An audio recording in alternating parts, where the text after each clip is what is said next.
जय श्री कृष्ण। राधे राधे। श्री हरि नारायण भगवान की जय। प्रिय भक्तों, 25 जून 2026 को निर्जला एकादशी का व्रत है। तो सबसे पहले आप सभी भक्तों को निर्जला एकादशी व्रत की हार्दिक मंगल शुभकामनाएं। भगवान श्री हरि नारायण की कृपा से हम सभी का व्रत निर्विघ्न पूर्ण हो। और आज की वीडियो में हम जानेंगे कि किस प्रकार से निर्जला एकादशी का व्रत हमें धारण करना है, नियम क्या होते हैं, व्रत करने की सही विधि क्या होती है, संकल्प लेते समय किस किस बात का हमें ध्यान रखना चाहिए जिससे कि व्रत खंडित ना हो। अगर हम व्रत करते हैं निर्जला एकादशी का तो क्या 25 जून को सुबह सूर्य उदय से पहले तक भी जल पी सकते हैं। और अगर हम निर्जला एकादशी का व्रत निर्जला धारण कर रहे हैं लेकिन अगर हमें दिन में प्यास लग जाती है तो ऐसे में अगर हम जल पी लेंगे तो क्या हमारा व्रत खंडित माना जाएगा। 25 जून की रात्रि में लग जाएगी द्वादशी तिथि।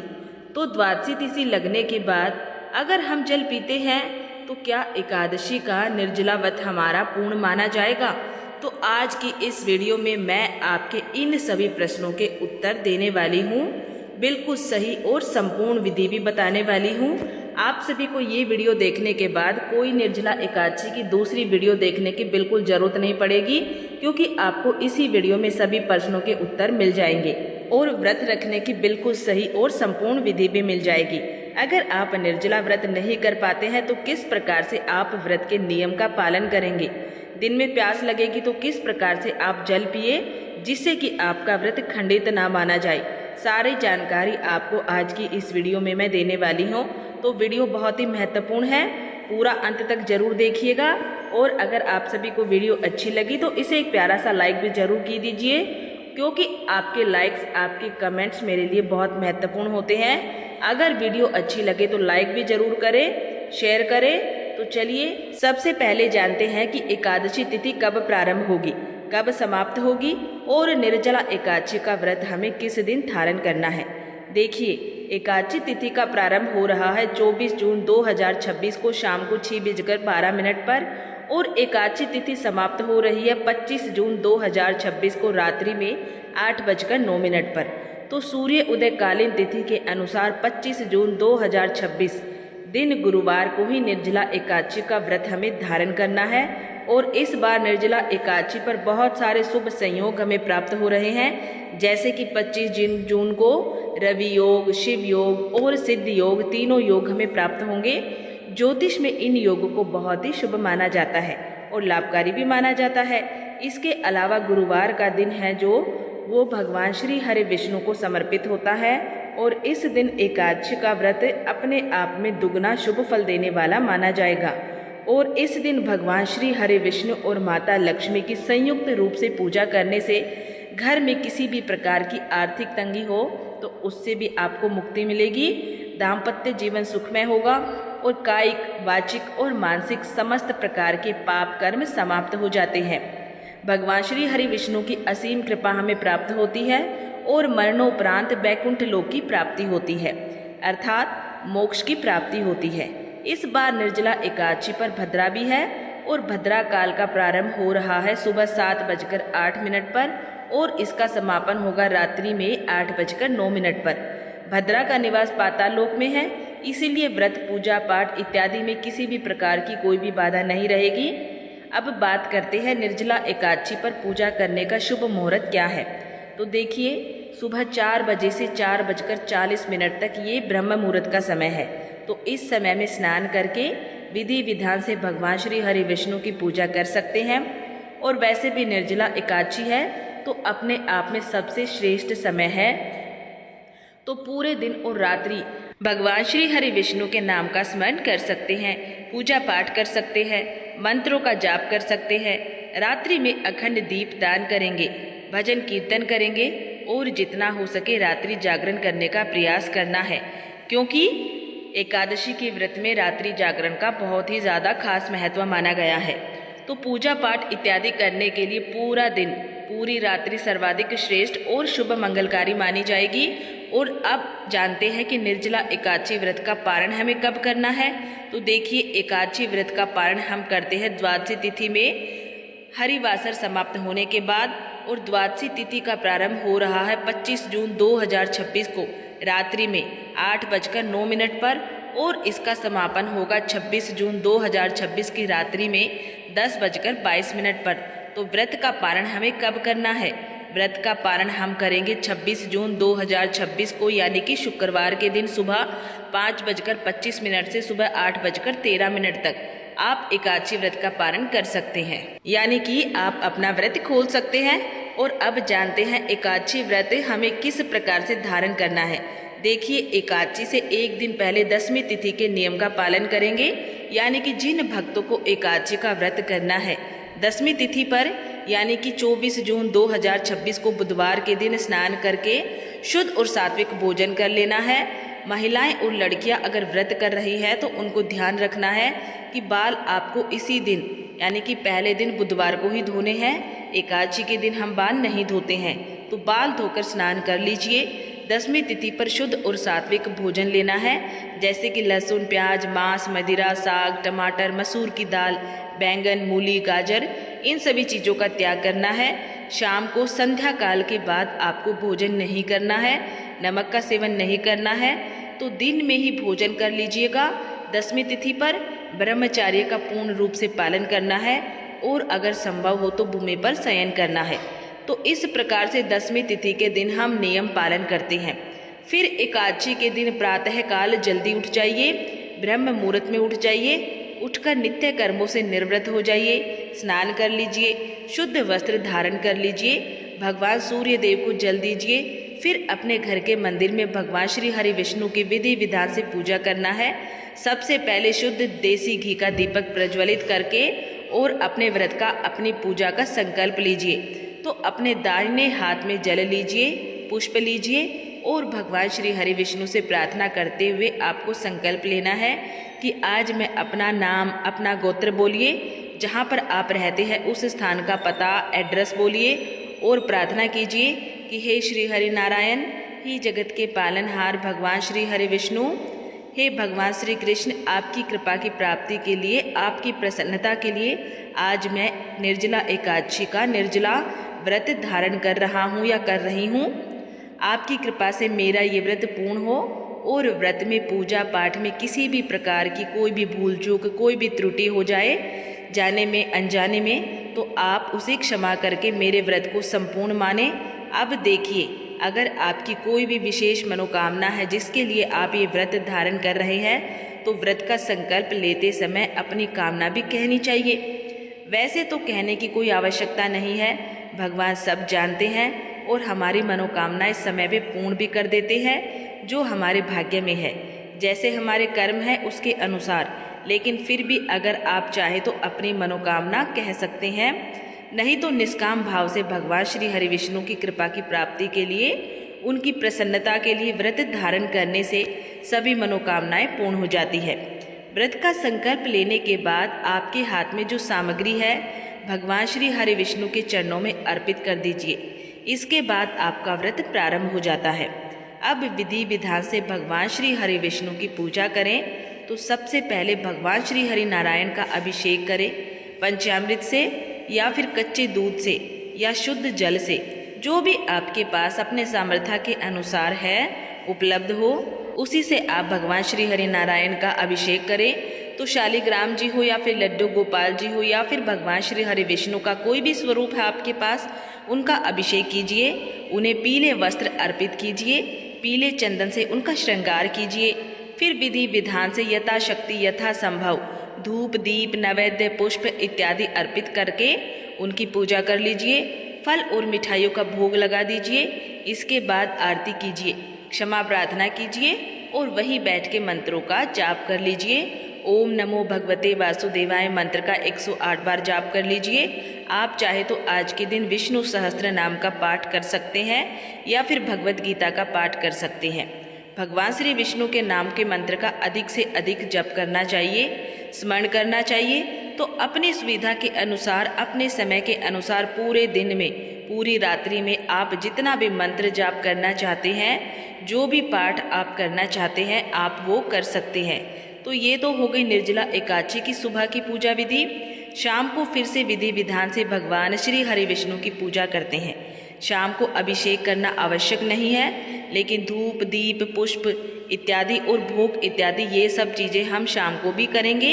अखंड दीपक आप चाहे तो सुबह भी प्रज्वलित कर सकते हैं और 24 घंटे के लिए प्रज्वलित कर सकते हैं, या फिर चाहे तो शाम को प्रज्वलित कर दीजिए, अगले दिन सूर्य उदय तक के लिए। इसके बाद द्वादशी तिथि में व्रत का पारण करते हैं, तो द्वादशी तिथि के दिन भी प्रातःकाल जल्दी उठते हैं।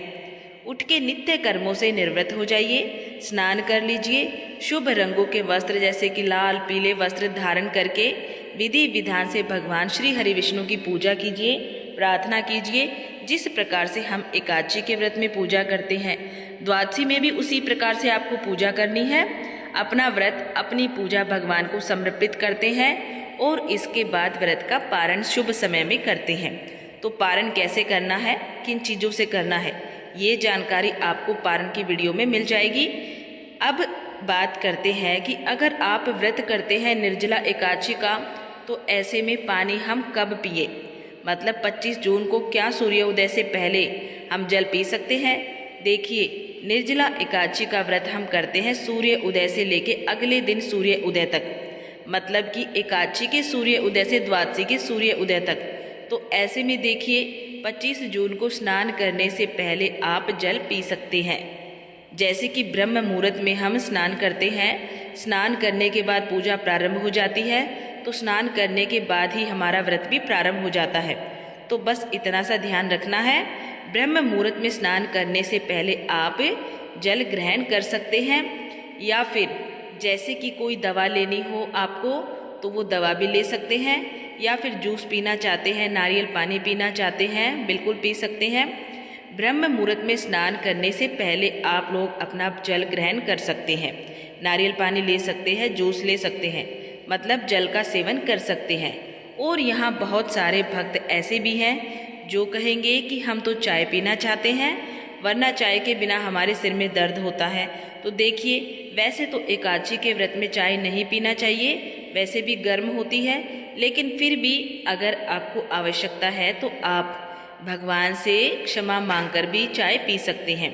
चाय भी कोई दिक्कत नहीं है, आप पी सकते हैं, लेकिन ये सभी कार्य ब्रह्म मुहूर्त में स्नान करने से पहले करे जाएंगे। मतलब कि सुबह 4 बजे से पहले तक आप लोग जल इत्यादि, जूस, चाय ले सकते हैं। उसके बाद स्नान करेंगे, पूजा करेंगे, व्रत का संकल्प लेंगे और फिर हमारा व्रत प्रारंभ हो जाता है अगले दिन द्वादशी तक के लिए। द्वादशी के दिन प्रातः काल जल्दी उठते हैं, स्नान करते हैं, पूजा करते हैं और पारण का जो भी शुभ मुहूर्त है उसी समय में हम जल का सेवन करते हैं। इस बीच में जल का सेवन नहीं करना चाहिए।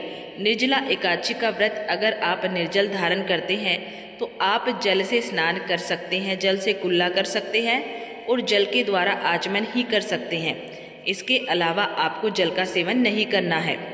अब यहाँ पर ये तो हो गई बात उन भक्तों की जो कि निर्जला व्रत धारण करते हैं, लेकिन कई भक्त ऐसे भी हैं जो कि व्रत निर्जला नहीं कर पाते हैं। तो उनके लिए क्या है, देखिए, अगर आप निर्जला व्रत नहीं कर पाते हैं, मतलब कि निर्जल नहीं रह पाएंगे, तो कोई बंधन नहीं है। आप चाहे तो ये व्रत जल के द्वारा या फिर ये भी ना कर पाए तो फल के द्वारा भी कर सकते हैं। जैसा कि आप नॉर्मल दूसरी एकादशियों का व्रत करते हैं, उसी हिसाब से आप इसका भी एकादशी का व्रत कर सकते हैं। जैसे कि कई भक्त हैं जो कि बहुत बीमार है या फिर बुजुर्ग है, या कई भक्त हैं जिन्होंने कि पिछले साल तक निर्जला व्रत धारण किया है लेकिन इस बार नहीं कर पा रहे हैं किसी भी कारणवश, तो इस बार आप जल के द्वारा व्रत कर सकते हैं, मतलब जल पी सकते हैं। और अगर जल के द्वारा भी ना रह पाए, मतलब हालत बहुत ठीक ना हो, तो आप फल के द्वारा भी रह सकते हैं। मतलब देखिए, सबसे पहले तो अपने स्वास्थ्य का ध्यान रखिए। इसके बाद भी बहुत सारे लोग स्वास्थ्य भी होते हैं लेकिन उनकी इच्छा शक्ति नहीं होती है इतनी प्रबल कि वो निर्जला व्रत धारण कर पाए, तो फिर ऐसे में जल के द्वारा व्रत कर सकते हैं। आप इतना जरूर करिए, जल भी उतना ही सेवन करें जितना कि आपको आवश्यकता है, मतलब कम से कम जल का सेवन किया जाए जितने की प्राण पोषण के लिए आवश्यकता है, ठीक है। या फिर फल के द्वारा भी व्रत धारण कर सकते हैं। तो जैसे आप अगर फल के द्वारा व्रत धारण कर रहे हैं तो बहुत थोड़ा सा फल लीजिए। शाम के समय भगवान की आरती पूजा करने के बाद थोड़ा सा फल ले सकते हैं। इस प्रकार से कर लीजिए। मतलब देखिए, स्वयं की परीक्षा कीजिए किस प्रकार से, किस तरीके से आप जल या फल का त्याग कर सकते हैं। कितनी इच्छा आप में है भगवान को पाने की, भगवान की कृपा की प्राप्ति की, ये आप स्वयं अपनी परीक्षा के द्वारा जान सकते हैं। तो आप अपनी सुविधा के अनुसार, अपने स्वास्थ्य के अनुसार व्रत धारण कर सकते हैं। जलाहार, फलाहार या फिर निर्जला व्रत। अब अगला प्रश्न है कि अगर हम व्रत का संकल्प निर्जला व्रत लेने का कर रहे हैं और हमें दिन में प्यास लग जाती है तो हम क्या करें। देखिए, निर्जला व्रत धारण करने का संकल्प हम तभी लेते हैं जब हमारे अंदर एकदम प्रबल इच्छा होती है, तो हम पूरी तरह से निर्जला रहने का प्रयास करते हैं। संकल्प के बाद अगर हम अपने संकल्प का पालन नहीं करते हैं तो हमारा व्रत खंडित माना जाता है।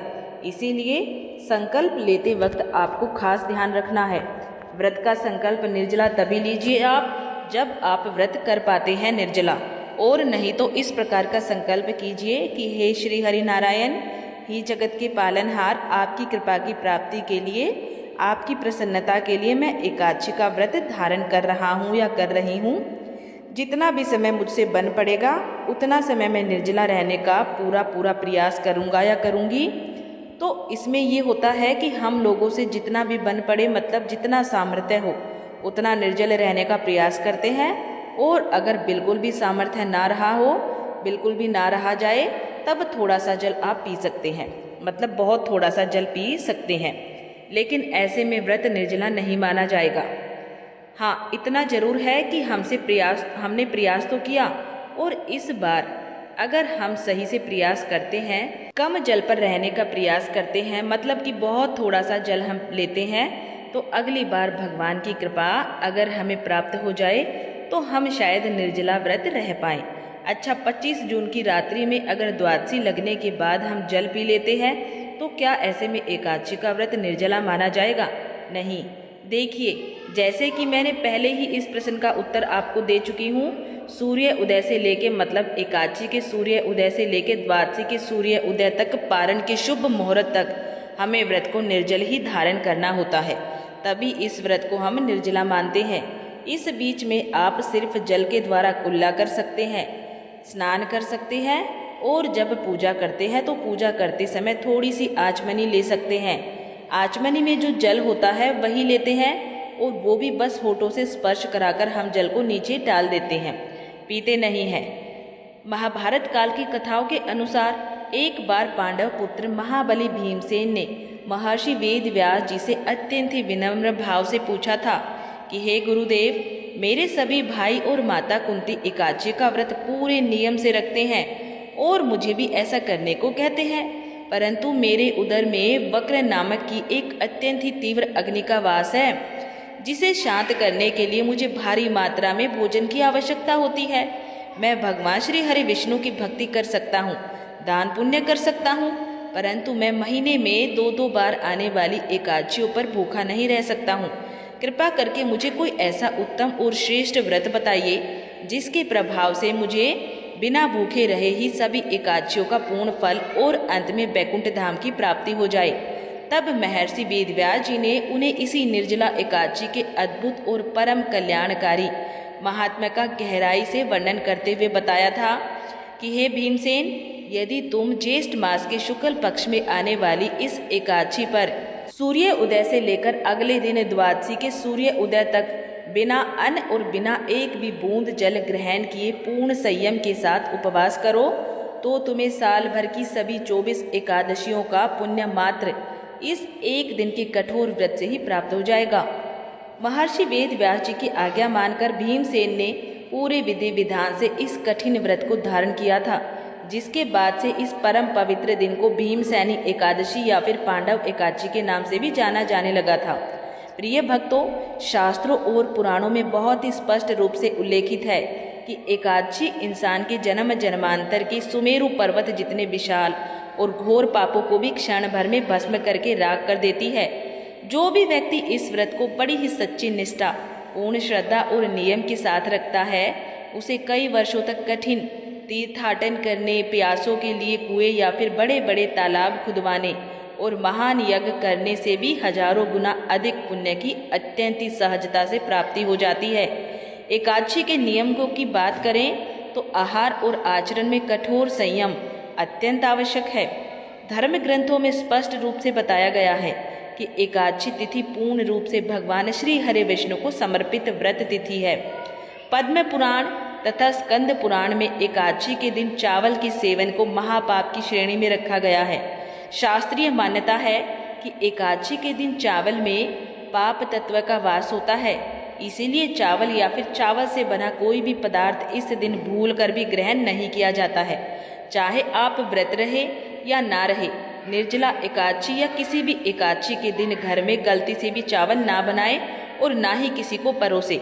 इस एकादशी का मूल तत्व आत्मा की पवित्रता और संकल्प की शक्ति होता है। इस दिन किसी भी प्रकार का क्रोध, लोभ, हिंसा और दूसरों की चुगली या फिर निंदा करना सर्वथा वर्जित माना गया है। इस दिन बाल, दाढ़ी या फिर नाखून काटना भी शास्त्रों में वर्जित बताया गया है। पूर्ण रूप से सात्विक विचार रखें, ब्रह्मचर्य का पालन करें और घर को पूर्ण रूप से साफ सुथरा रखें, क्योंकि जहाँ पे गंदगी होती है वहाँ पे माता लक्ष्मी का वास कभी नहीं होता है। निर्जला एकादशी के दिन रात्रि जागरण का भी बहुत अधिक महत्व होता है।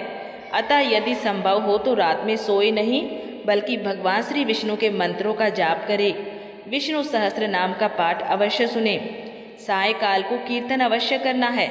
अब कीर्तन यदि आपके आसपास नहीं होता है तो भगवान श्री हरि नारायण कहते हैं कि स्तोत्र पाठ है, जिसको सुन के या फिर पढ़ के आप कीर्तन का फल प्राप्त कर सकते हैं। रात्रि काल का जागरण बड़ा कल्याणकारी होता है एकादशी पर, क्योंकि एकादशी के व्रत में रात्रि जागरण का विशेष महत्व बताया गया है शास्त्रों में। पूरी रात्रि को जागरण कहा जाता है। अब अगर आप पूरी रात्रि को जागरण ना कर पाए तो कम से कम 2 बजे तक तो अवश्य कीजिएगा।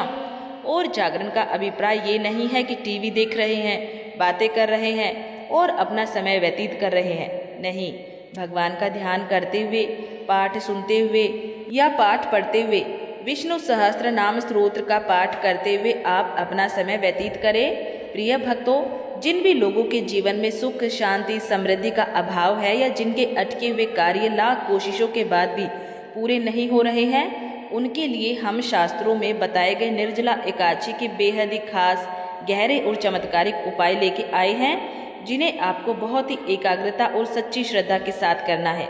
सबसे पहले बात करते हैं इस दिन किए जाने वाले महादान की।